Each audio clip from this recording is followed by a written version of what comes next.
I worked the night shift as a highway maintenance operator on a rural stretch of road known as Mile 27.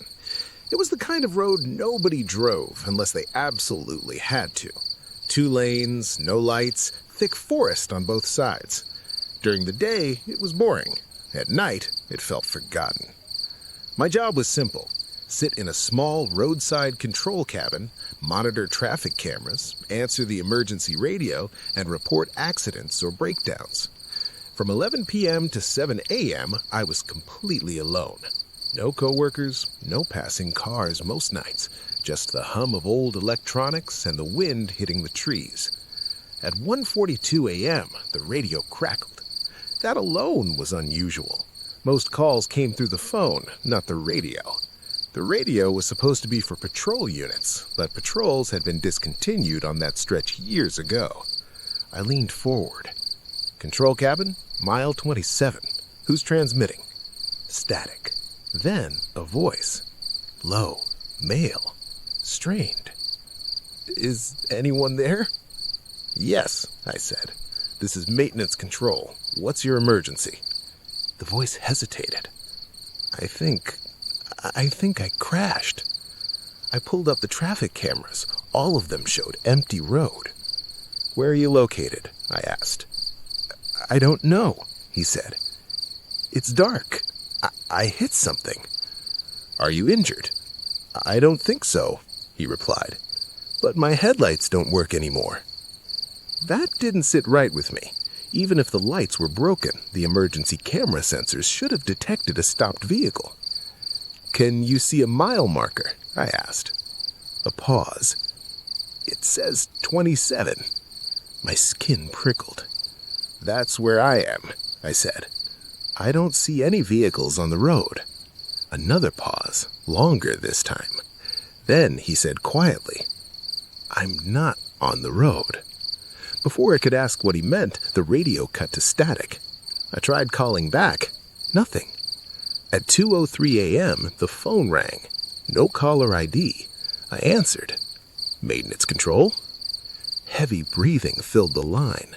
Then the same voice from the radio. I got out of the car. I shouldn't have. Sir, I said, trying to stay calm. Where are you now? I followed the trees, he whispered. There's a building. My heart started racing. There are no buildings near Mile 27. Yes, he said. There is. A small one. With lights on.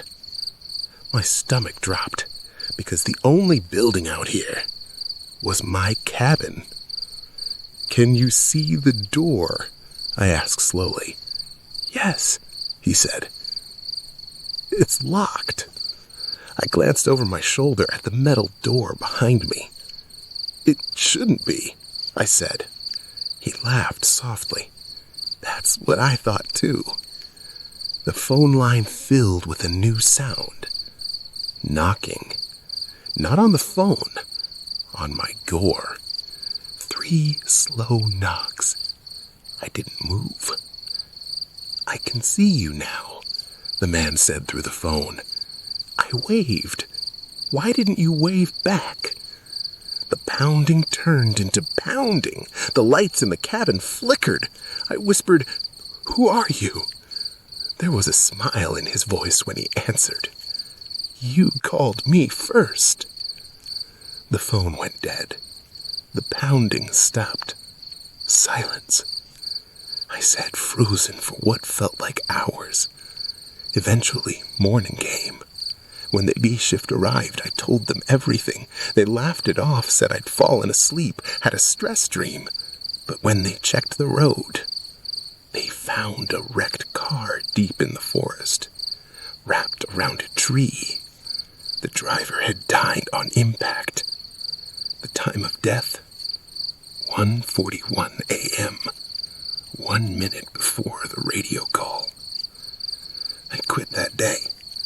They shut down Mile 27 6 months later after multiple reports of radio interference. Sometimes, though, when I drive at night and the signal cuts out, I hear the radio crackle. and a familiar voice asking, "Is anyone there?"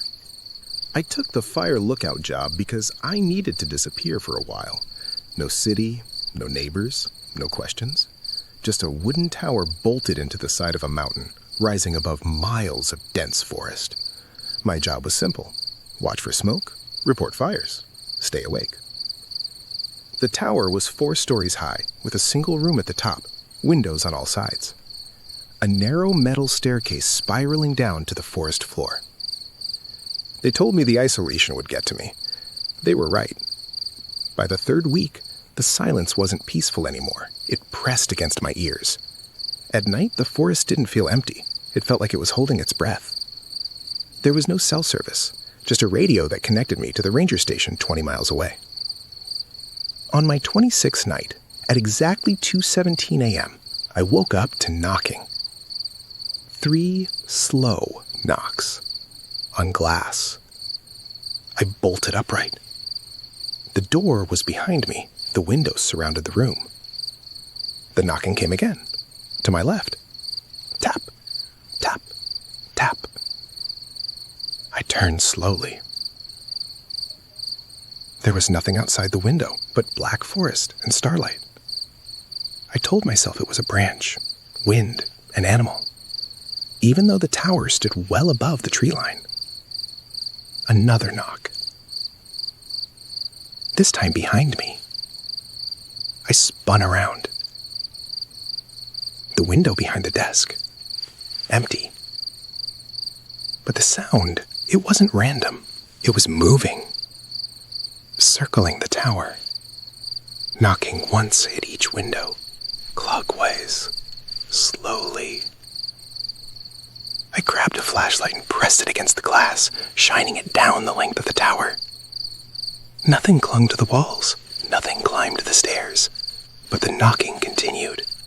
Now faster. Window to window. Closer together. Like whatever it was, it picked up speed. My radio crackled suddenly. Relief flooded me. "Ranger station?" I said, trying to sound steady. Static. Then a voice. My voice. "Don't look down." I froze. I didn't say that. I whispered.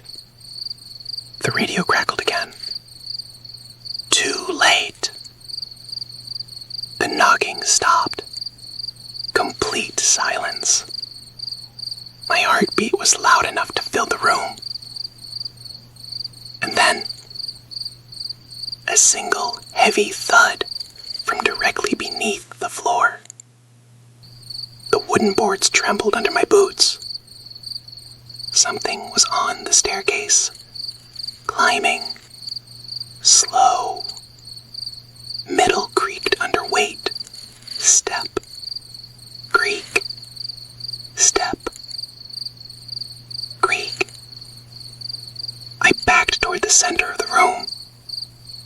The staircase led up through a square opening in the floor, with a hatch I could close if needed. I dropped to my knees and pulled the hatch shut, locked it. The climbing didn't stop. The metal groaned closer, then stopped directly beneath the hatch. Silence. I held my breath. Something scraped across the underside of the wood. Slowly. Deliberately. Like fingers dragging across it. Then... Knock, knock, knock on the hatch. From inches below my face. My entire body shook. "Go away," I muttered. The radio turned on again by itself. "You're in my tower." The voice no longer sounded exactly like mine. It was layered, like multiple versions speaking at once.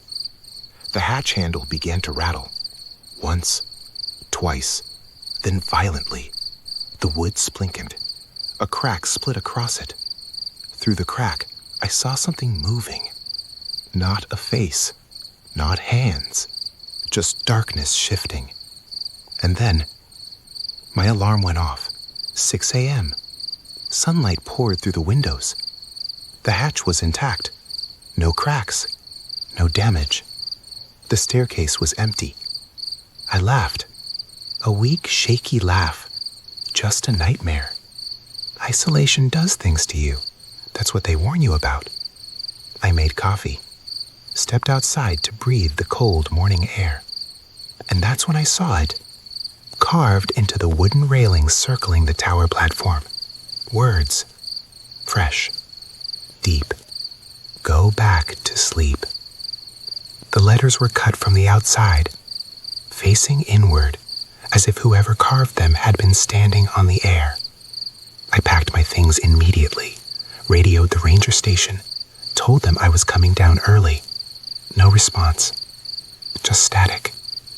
I descended the staircase slowly, step by step.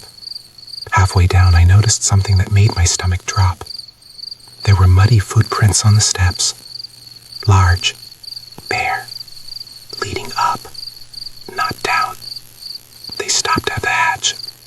I didn't finish my shift. I drove straight back to town. Didn't look in the rearview mirror once. That was 6 months ago. Last night, I woke up at 2:17 a.m. 3 knocks on my bedroom window. I live on the 4th floor. I used to work the overnight shift at a small local radio station.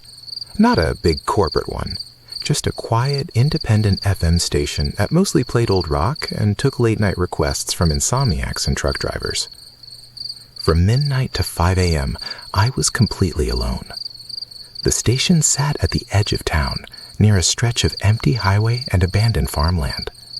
At night, it felt cut off from the world, the kind of place where silence wasn't peaceful. It was heavy. My job was simple. Cue songs, read the occasional weather update, and answer calls. Most nights, nothing happened. Until October 17th. It was 3:13 a.m. I remember the exact time because the digital clock above the soundboard flickered when it changed from 3:12 to 3:13. That's when every sound in the building stopped. The low hum of the equipment, the faint buzz from the fluorescent lights, even the air conditioning. Silence. Not power outage silence. Different. The equipment lights were still on. The broadcast signal monitor showed we were still live. But in my headphones, nothing. No music. No static. Just emptiness. I pulled off the headphones and looked around the studio. Everything looked normal. The red on-air sign was glowing. Then it started. A sound in my headphones. Not music. Breathing. Slow. Steady. Close to the microphone. I froze. The mic in front of me was muted. I checked twice. The breathing continued. Then a voice. My voice. If you can hear this, don't look behind you. My blood ran cold. I hadn't said that. I was alone. I slowly turned in my chair anyway. The studio door behind me was closed. The hallway beyond the small window was dark. Empty. I swallowed and leaned toward the console. This is station 94.7. I said carefully into the mic. If this is some kind of interference, please identify yourself. Static crackled. Then the voice came back. Still mine. You shouldn't have answered the call. I didn't remember answering any call. But as soon as the voice said it, the phone line indicator began flashing. Line 2. Incoming. With shaking fingers, I pressed the button. Hello. Silence. Then very faintly, the sound of music. It took me a second to recognize it. It was the song that had been playing before everything went silent. Except distorted. Like it was playing underwater. Who is this? I asked. The caller finally spoke. It was a whisper. You're not in the studio. My stomach dropped. What? You haven't been for a while. The light went dead. The music in my headphones returned abruptly. Mid-song. Like nothing had happened. The station station clock now read 3:47 a.m. I stared at it. That was impossible. I checked my phone. 3:47. I had lost 34 minutes. I didn't remember them.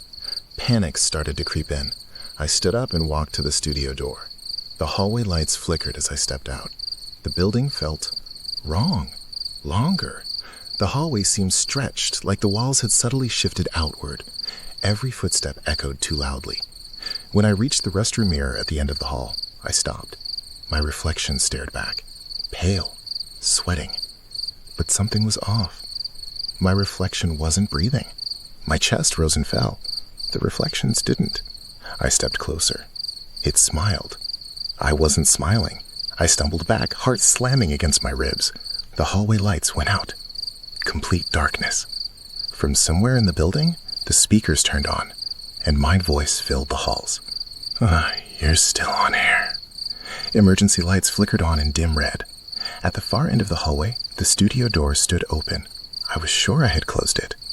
Inside, I could see someone sitting in my chair, back turned to me, wearing my jacket, headphones on, talking into the mic. My voice echoed through the building. I can see you. The figure slowly turned its head. Not fully, just enough for me to see its profile. It was me, but wrong. Eyes too dark, smile too wide. The broadcast monitor on the wall lit up with a live feed camera. It showed the studio, the chair, empty. I looked back toward the doorway. The figure was gone. The hallway lights snapped back to normal. The speakers went silent. I stood there shaking for what felt like minutes. Finally, I forced myself back into the studio. Everything looked normal. The playlist was running. The mic was muted. The clock read 4:02 a.m. I sat down carefully. My chair was warm, like someone had just been sitting in it. At 4:59 a.m., the morning host arrived. He found me standing outside in the parking lot. I don't remember going out there. I quit that day, walked away from radio forever. For months, nothing happened. Until last week. I was driving home late from work. Different job, different life. The radio turned on by itself. 94.7 FM. Static at first. Then breathing. Then my voice. Live.